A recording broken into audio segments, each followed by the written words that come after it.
This meeting is being recorded. All right. Thank you for joining me today. My name is Megan, and on Mind the Divide, today we have Paul Johnson from SFI on the Urban and Community Forestry Sustainability Standard document that was collaboratively put together with a bunch of different groups, including the American Forests, Arbor Day Foundation, International Society of Arboriculture, the Society of Municipal Arborists, Tree Canada. And as you guys are proceeding to develop this and incorporate more agencies, the list just keeps going on, which is fantastic because it's all about collaboration. So thank you for joining me today, Paul. And would you be able to talk to us a little bit about this project that you've put together? Absolutely, Megan. Thank you. At SFI, our mission is to advance sustainability through forest-focused collaboration. We've been doing that for over 25 years through our traditional forest management standard and the certification program that comes from that. But our vision really is a world that values and benefits from sustainably managed forests, no matter where those forests fall. And so you've got that traditional rural forest all the way to downtown LA, downtown Detroit, and making sure that we are able to sustainably manage those trees, those forests for the many, many benefits that come from them, while also minimizing those risks, such as wildfire and other disasters. So basically, a couple of years ago, as we were revising the forest management standard, the question came, why don't we have an urban forest standard? So SFI being SFI, they put together a task group. They went out and they got hundreds of people in the urban and community forestry sector to give feedback on, did they want SFI to get into urban and community forests and produce a standard and the certification program that came from that? Overwhelming, the answer was yes. Some 90% of the 600 plus people said, yes, we would welcome this, because urban and community forestry has a long history and there's only so many resources out there. So SFI didn't want to enter into this quote unquote new to them space without being welcomed in. That's why we made sure that as we launched the program that we're doing it in conjunction with Arbor Day, with American Forest, Tree Canada, ISA, SMA. It's really important that we are growing the community, not dividing it further. Yeah, well put. So really, it's all about what is the standard for a sustainable urban forest. And so we put together a group of subject matter experts representing those 5 organizations and many, many more: U.S. Forest Service, Canadian Forest Service. We've got the Nature Conservancy Canada. We've got municipalities represented. We've got utilities represented. So it really is a collaborative process to develop a standard. In arboriculture, we have lots of standards. The Z133 is our safety standard. We've got the ANSI A300 standards for tree care that talk about pruning and planting and all of those. We don't currently have an urban and community forest standard. And so that's what we're working on putting together. It's a consensus document of the industry, of the sector, really saying, okay, here are those things that we need to do to have not only the benefits now, but basically in perpetuity. And so we're looking at things like trees and people. That's really what sets urban forestry apart from traditional forestry, is the greater interaction with people. We then move into some of the things like human health and well-being, which one of those really big, important reasons why trees where we live, work, play, learn are so important. Yeah, they have huge psychological benefits. Absolutely. And then we also look at some of those more common things that we look at, the planning process, management, all of those, including tree risk assessment, and disaster preparedness. So we're looking at disaster readiness, response, and recovery as a part of the standard. And I think that's where this interacts with what we're doing here at Mind the Divide so much is wildfires have gotten a lot of press lately because they are big, particularly in the West, in the South, where I'm at. But in other parts of the world, that may not be the disaster that you need to prepare for. Right. Here in the South, not only do we have to prepare for wildfire, we also have to prepare for hurricanes, tornadoes, ice storms. And so it's about setting a standard, kind of a roadmap of, okay, here are the 16 things that you need to do to have a sustainable program. And then here's a few checkpoints along the way of, okay, make sure that you have the proper planning in place, that you know how to respond when a wildfire is either imminent or actively moving through your community. And really importantly, how are you going to help with that recovery process? So it really is 3 steps. You've got to be prepared. You've got to know what you're doing. A lot of what this program is about is hardening our homes, our buildings, because that's the first step to really making an impact. The second step is to make sure that we've kind of hardened our landscape, that we're designing, we're managing our trees, the grasses, the shrubs, so that they're not potential ignition points. But making smart choices. Right. As so many of the speakers have talked about, it's not usually the trees in the landscape that are setting the houses on fire. It's the other way around. It's that the trees have fence. 40%, moisture, and the fence has 0. So it's that wood fence that carries the fire to the house catches on fire, and then that sets the trees on fire. And yet it's often a little bit easier to point fingers at certain things. If you see this big dead tree standing in the landscape over the remains of a home, it's easy to think that wildfire, because of course we used to call it forest fire. Yeah. Well, it's a natural association. And I think part of what we're trying to do is break some of those natural associations to really talk about what the science says. And then we have the art of, okay, the science says you need to harden your homes. Well, there's expense there.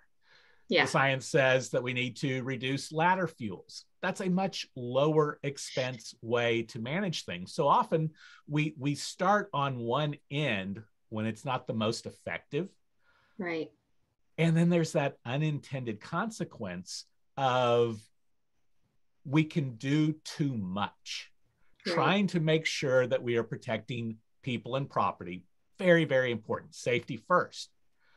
But at the same time, if we don't have that disaster come through, think of all of the potential downsides. The reason I talked about human health and well-being and that connection to our trees and forests is if you overmanage the landscape, if you're cutting down all of the trees because of fear of wildfire, then you are absolutely guaranteeing that you don't have those trees right around the house where they do the most good, filtering the air so that we have less cardiovascular pulmonary problems, casting shade so that we have less exposure to solar radiation and therefore less potential incidence of skin cancer, things like that. And then you also add in that there's great advantages to trees when it comes to property values.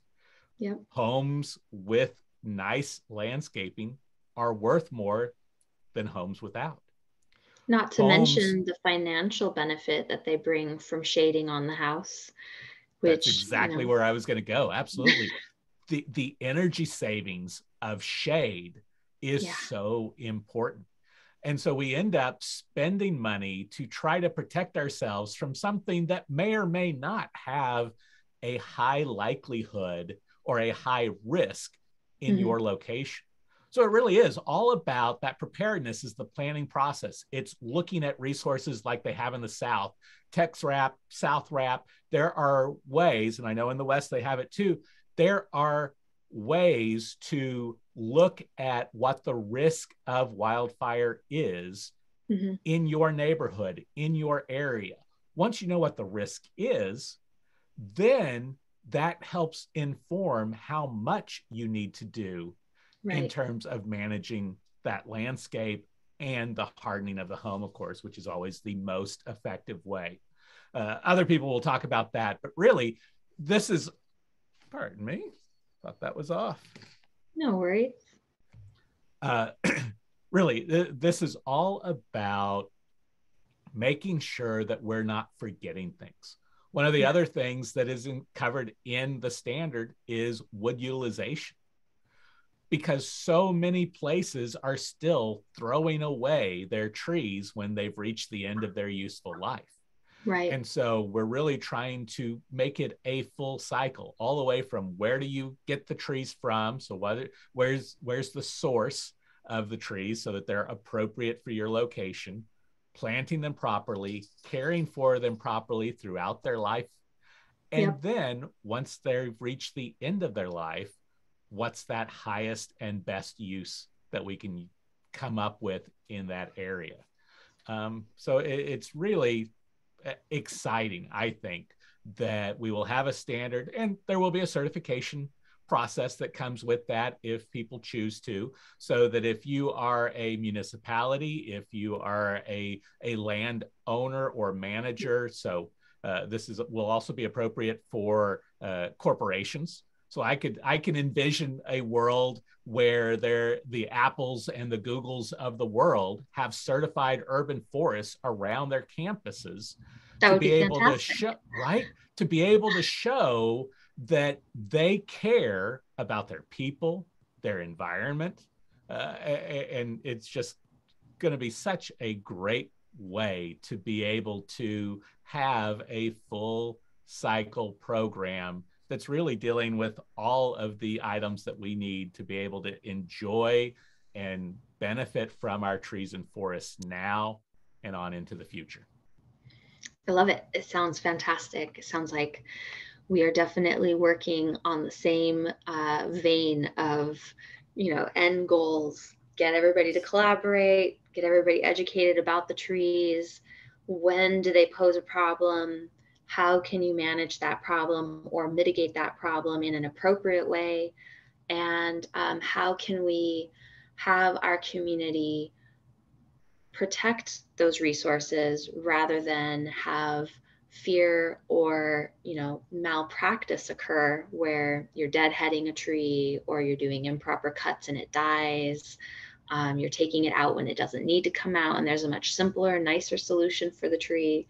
So that's fantastic that you guys are doing all of that work. I am very happy to hear that. Will you be going across the entire United States with this program? This is at least across North America. So it is a binational program, at least the US and Canada. There is some interest. The European Forum on Urban Forestry has expressed interest. And so who knows where this could eventually go. But yes, this will be coast to coast, north to south, and it's all voluntary. So you only do it if you want to do it and you want to be able to show. And the other kind of exciting thing about this is we don't have anything else in urban and community forestry that's really third-party verified. Right. And so there are accreditation bodies that will actually be giving that certification. So there will be an audit process. I mean, it's legit, but a mayor, a city manager, a CEO, chief sustainability officer will be able to say, we care about our urban forest. Here is the standard, and here is our certification that we are working to that standard, and be able to prove to their voters, to their shareholders, to their employees that we care about you And we show that in part by caring for our trees and forests. Would it be something where you could target maybe not the smaller landscape companies, but the larger scale landscape companies that do manicure entire corporate grounds? In California, there's, for example, the Cisco campus, and they have one landscape company that comes through and does all of that. And that's, several hundred acres. Having companies that understand the values and the principles and the idea behind this program, and then putting it in place for a corporation so that the corporation doesn't really have to think about it and the boots on the ground are doing the work, understanding it a little bit better and being hands-on with that development process. Is that something that you guys are targeting, or are you mostly targeting government and more like agencies? Flexibility is key here. So making sure that this works in the manner that works locally. So I can see a vision of the future where a tree-based nonprofit and a municipality may partner on this endeavor. I can see where the landscape management organization and the corporation or college campus or healthcare system will be working together to be able to accomplish this goal. It's not going to be easy, but it will be accessible. Urban forestry is not easy.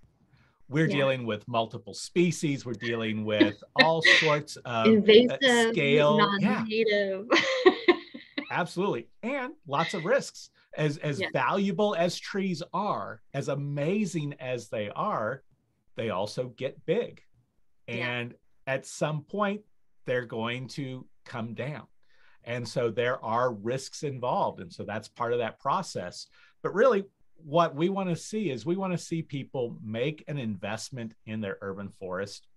And the only way that you're going to do that is if you understand the value of that urban forest. And that's really what this program is all about, is helping people learn more about the value of their trees and landscape in the urban forest, learn what the actual risks are of a disaster like wildfire, and make a good informed decision on how do we manage those benefits and those risks to have the greatest benefit to all of us.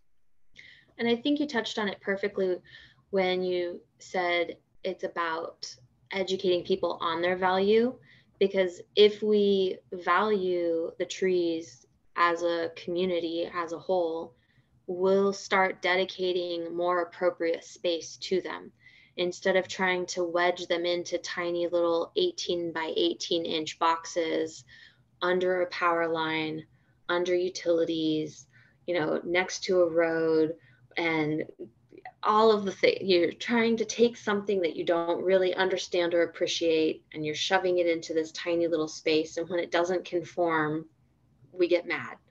If we actually appreciate their value and respect what they're providing us and give them that respect with space, we could start eliminating some of those hazards that they pose in areas like the utility lines and compaction of the roots, and then you have failure. So it's perfect that we're encompassing all of those aspects with this program. I'm very happy to hear that. Thank you so much. Absolutely. Appreciate the opportunity to kind of present it to everybody. We're currently second quarter of 2022 working on the second draft. It will be going out for public comment before too long, but we should have a finalized standard ready for people to adopt by the beginning of 2023. That's fantastic. How long did it take you to draft up your first draft? We started about this time last year. I've been with SFI for just over a year now, put together the task group. Just like diversity is important in our urban forest, so is diversity of a group of urban forest professionals. And so making sure that we have people from different kind of sectors of urban and community forestry. I mentioned utility, you mentioned utilities. we can't do any of this in silos. We have to be collaborative. We have to be working together to accomplish these goals, because the trees, the air, the water, the soil, none of it respects political boundaries. They don't understand. The pests don't know that the city has drawn a line here that says, oh, this side is city and this side is rural. And so it's a continuum.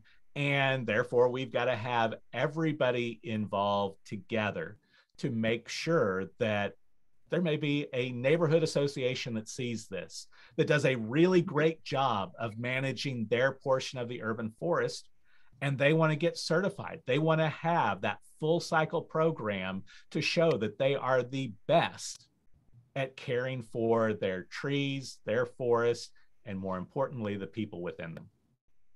Will you be doing any kind of incentivized, I know, for example, there are incentives for homeowners to harden their homes for insurance purposes because you might get a little bit of a discount.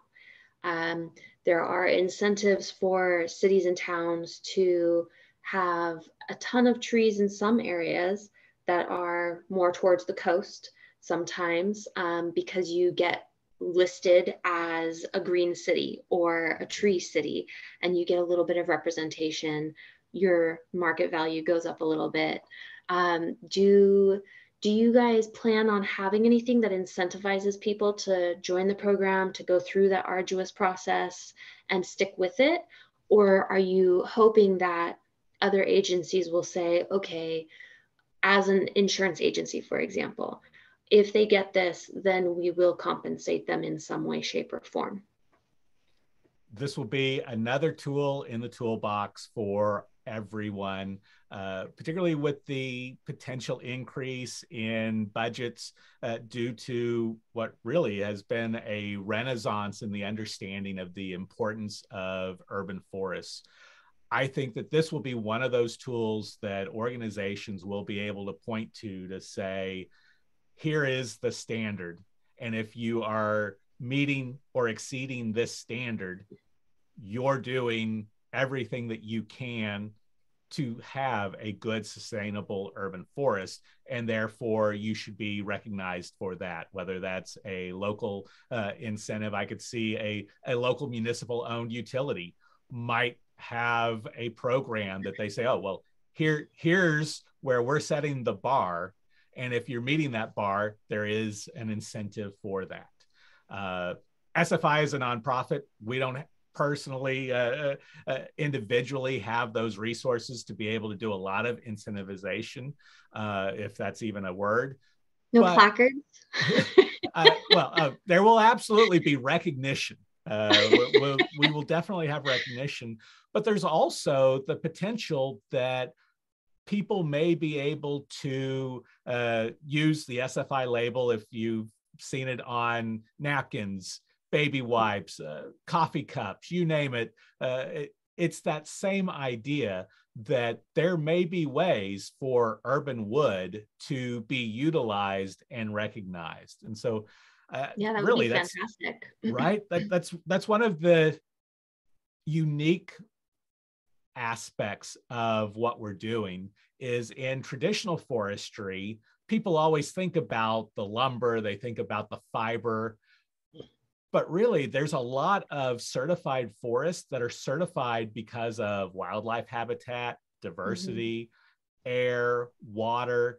And so it's really not as unique as you might initially think of when you start moving into the urban forest, where wood products are probably not what most people are thinking of when they're thinking about a standard and certification. And yet we have a lot of examples. You look at the Urban Wood Network, there are a lot of examples where people are utilizing those trees once they've reached the end of their useful life as a living, standing tree that turn into great value. I always draw correlations between the slow food movement and a slow wood movement. People love to buy local. Well, you go to the farmer's market, you can't get much more local than that. There are areas where you can go and buy local wood. And because our urban forests tend to be so diverse, that you can often find woods in the urban forest that you can't find anywhere else. And so it makes for really the artisans just absolutely have so much to work with. And it's a great way to not only utilize that tree and respect it at the end of its useful standing life, but it also continues to lock up all of that carbon potentially in perpetuity. So there's lots of side benefits also. That does bring me to one question. Do you have, when I reviewed the document, I didn't see the details on how you would be determining what trees come down versus what trees are able to just be maybe thinned or pruned. And you guys don't get into the specificity of everything like that, but do you have a part in the document that says when a municipality or when an organization takes on this program, you need to have qualified individuals helping make these decisions? You have to have an ISA certified arborist. You can't just have some dude with a chainsaw saying this tree needs to come down, and then he winds up taking that great wood that you're not finding anywhere else and is then applying it to secondary resource values or whatever. Do you have any kind of guidance for people who might be using the program on how to avoid some of those misuses? Yes, and not only will there be the standard itself, but along with the standard will be a guidance document that helps organizations know what they can do. So we talk a lot about equity in the standard. We don't talk about tree equity specifically as coined by American Forest in the standard itself, because tree equity may not be a term, that tool isn't available yet in parts of Canada, in Europe, for example. And so we try to be as descriptive and not overly proscriptive in the standard. Okay. And then we can go into more detail in the guidance document. Usually, if you look at any of the standards that are out there, you have the standard, and then there's a best management practice, a BMP that goes along with it. So right. We're creating the standard now, and at the same time starting to create the guidance document, which will be kind of a de facto best management practice guide for urban forestry. And so yes, between the two, we will absolutely be able to talk about that. And within the management section objective, there absolutely is reference to properly trained and qualified individuals. Because yes, it's really important that you not let just anyone manage your trees, because yes. not only can somebody that doesn't know any better just through ignorance do some horrible things and steal the value that's there. If you do it wrong, you can take a positive value and turn it negative. So somebody right. that takes a tree and then tops that tree and kills it, not only has stolen all of that positive value, but they've right. now left you a liability that you're going to have to spend money on to deal with. And so it absolutely, this is why I'm here, and why I think that this program is so important. Is it's yet another step towards helping people understand what we're doing in urban forestry, what the potential benefits, liabilities are, and how to kind of weigh those out and come to the best decision. That's what we're trying to do with the standard. Help guide people to what will be the best decision for the management of their urban forest where they sit. Things like irrigation, wildfire, all of these things vary drastically from East Coast to West Coast, from right. north to the south. And so you've got to be able to evaluate locally what is necessary and make the best decisions possible, even within the bounds of the resources that you have. Yep. It's really important that you have flexibility when it comes to urban forestry. Yeah, you have to make good choices. You can't be bringing in things that might be considered a high fire rating hazard, invasives that are going to take over and push out other natives. And sometimes you have to get a little inventive and not use maybe some of the natives that you had previously been using because you now have a pest that is affecting that option. So what can you do instead? And it sounds like you have a great panel of collaborators to be able to come up with some of the solutions to those problems. I could not be happier with the team that has pulled together. And I mean, this is my primary duty. I mean, that's why SFI brought me in from Texas A&M Forest Service, is to lead this program, lead this process. But everybody else, they're doing it because they see that value. It's one of those additional duties as assigned, and most of them have assigned it to themselves because they see that potential value. And so I have great appreciation and respect for the team. Fantastic. Well, thank you so much for your time and explaining your program. I am hopeful that people will want to get certified through it and go through the process. And I'm looking forward to seeing that next draft come out. Wonderful. Thank you, Megan. Yeah, thank you. Have a nice day.